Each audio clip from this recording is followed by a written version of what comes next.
If you're thinking about starting an Etsy shop in 2026, I say go for it. But I want to slow things down just a second. Not to scare you, and definitely not to talk you out of it, but just to reset expectations a little because honestly, Etsy isn't really as easy as some videos make it seem. But it's also not this hopeless, oversaturated thing where it feels like it's too late to get started. The thing is, most people don't fail because they're bad at Etsy. Sometimes they fail because what they expected doesn't match what actually happens. And I know that because that's exactly what happened to me when I just started. When I first started selling on Etsy about a year and a half ago, I had this assumption that if I did just a few things right at the beginning, the rest would kind of fall into place. And when that didn't happen fast enough, it was really easy to think that I was doing something wrong. So this video is basically everything I wish someone had explained to me before I opened my first shop.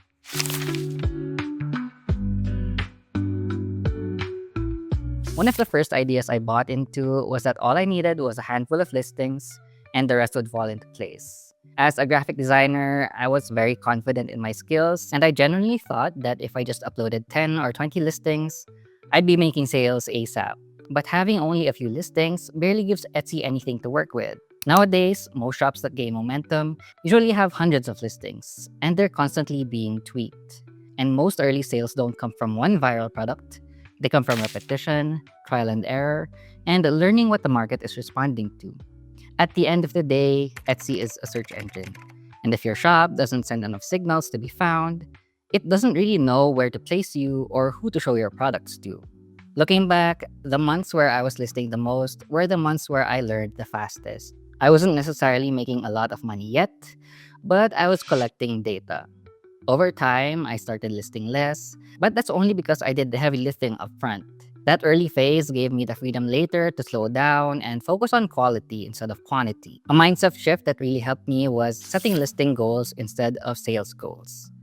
So instead of thinking that you need to get 100 sales in 1 month, start by focusing on creating maybe 30 to 50 listings in your first month. Let's face it, sales are mostly out of your control early on, but what you can control is consistency. So treat your first batch of products like experiments and not masterpieces. They're supposed to teach you how to adapt to the Etsy ecosystem.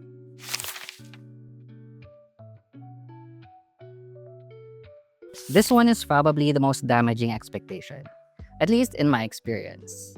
The idea that once your shop is set up, it just runs quietly in the background while you go live your life. I definitely believed this at first, and honestly, I think that this belief is why a lot of people disappear after a few months. This mindset shows up with digital product shops in particular.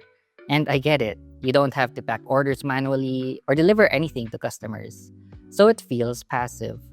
But the reality is that digital products are usually much more competitive because the barrier to entry is so low. New products are constantly being added, which means even established shops still have to upload new listings, update old ones, and try to stay relevant. Etsy also requires a lot of active involvement, especially at the beginning. In the first 3 to 6 months, you're constantly adjusting things as you keep growing and learning what works, like your SEO, your photos, your pricing, and all that. None of that is complicated per se, but it does require showing up consistently, even when nothing exciting is happening yet. What helped me mentally was reframing Etsy as delayed gratification instead of passive income. You put in steady effort now, so things can feel lighter later. And those shops that look passive from the outside usually only look that way because the owner already put in the hard work.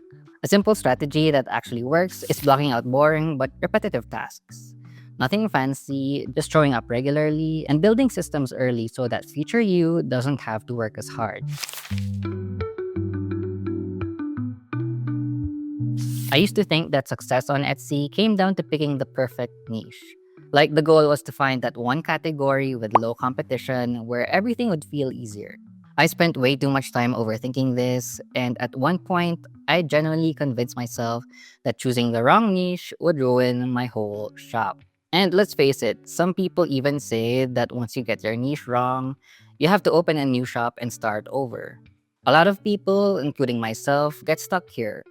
We try to find low competition niches because they sound safer and almost fail proof. Now, don't get me wrong, if you do find a niche that feels that way for you, go for it. But I think in 2026 and moving forward, almost every niche is gonna have some sort of competition. Some with more competition than others, but that's not actually necessarily a bad thing. Saturation usually means that there's demand. So, what matters more than the niche itself is how quickly you can find ways to adapt, stand out, test ideas, and adjust when something isn't working. Plus, most successful shops didn't even start with a perfect niche. They started with a good enough one and improved and expanded along the way. In fact, that's what happened with my first Etsy store. It actually looks a lot different now than when I just started with digital products. When I introduced print on demand products, it changed the way I ran my shop completely. And the thing is, those very first digital products that I listed in my first few months, they're still making sales. I just had to make sure that they still made sense with the new direction that my shop was going. So the real risk isn't choosing the wrong niche, it's just never starting because you're waiting for the perfect one. Also, I don't actually believe in the idea of one shop, one niche. What I do believe in is serving a specific customer. That can open the doors for mixing in different products like shirts and mugs and totes in one shop, and even combining digital and physical products as long as it makes sense for the same target market. If you want to go deeper into this, I have another video where I break it down more, and I'll link it up here.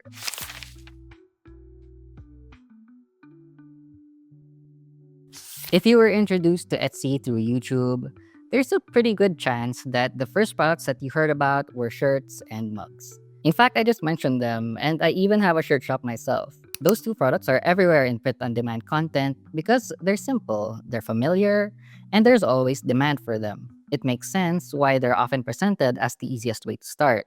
But we need to remember print on demand isn't a product or a strategy, it's just a business model. What that means is shirts and mugs are just two items in a massive catalog of products that can be made on demand. But when you only see content on how to sell shirts and mugs, it can start to feel like those are the only two products that you're allowed to sell. But they're not. When I started expanding one of my Etsy stores, I began introducing products that were neither shirts nor mugs. And what's interesting is that these other products often got more attention because there was less competition. One of the reasons that this became possible was because of my print provider, Printify. Yes, they do have shirts and mugs, big surprise, but they also have a huge catalog of other products that you can connect directly to your Etsy store.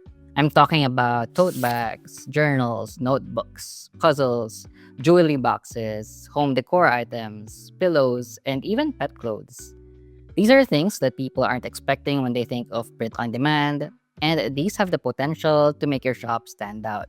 And the bigger picture is that once you start exploring other possibilities, you realize that one of the real opportunities on Etsy isn't just selling products, it's selling gifts. A lot of people come to Etsy specifically looking for something unique to give to someone, like a birthday gift, a wedding gift, a funny coworker present, or a sentimental item for a partner. When you start thinking of your products through that lens, your options expand by a lot. So it's not just about designing a shirt or a mug, it's about asking what kind of product would actually make a great gift for this type of person. This shift alone can hugely increase the number of product ideas that you can create, even without changing your niche. Now, don't get me wrong, shirts and mugs are still great, and they're a perfect way to learn the systems and get comfortable around Etsy. But once you're ready, there's a whole world of products like in Printify's catalog that lets you get more creative, stand out from the competition, and design gifts that people actually want to buy.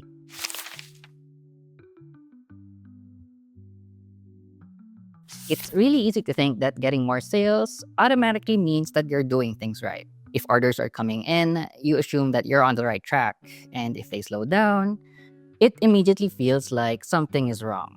The problem is that early sales can be misleading, but they can also be points for learning. You can get sales from underpricing, from taking on products that are way too time consuming, or from offering things that don't scale well at all. I've definitely had moments where I was getting a lot of sales, but then I realized that something was off. For example, I've had products that sold really well, but it turned out that I had underpriced them. So my margins were really narrow. And despite putting in a lot of time to design and fulfill them, I was basically making cents on the hour. So now I'm paying attention to how a product sells, Like, is it easy to fulfill? Does it bring in repeat buyers? Does it have a healthy profit margin? Or does it make sense to keep offering them long term? Those kinds of questions. Once I shifted my focus from chasing sales to building something sustainable and suited to my time and energy that I can give it in a day, everything got clearer. And so now, instead of being happy with getting 10 sales a day on a product that only makes $1 each in profit, I'm more satisfied with getting one sale on a product that gets me $10 in profit. To end this, let me leave you with this: Etsy isn't easy. It's theoretically simple, but definitely not easy. But it's worth it. I think that Etsy in 2026 still is very achievable if you go in with realistic expectations. Again, most people don't fail Etsy because it doesn't work. They fail because their expectations don't match the reality of the process. But if you can accept that it takes time, consistency, a little patience, and a lot of learning, Etsy can absolutely be worth it. Not overnight, not even in just a month for a lot of people, but in a slow and steady way that actually lasts. If this video helped reset your expectations or made you feel more grounded about starting an Etsy shop, please give this video a like and subscribe if you haven't yet. I share what I've been learning along the way as an Etsy seller, as well as some behind the scenes looks at my shops. And earlier in the video, I mentioned that systems are very important in running your store. So if you want to know how I get all of my Etsy things done in about 1 hour per day, you can watch this next video right here.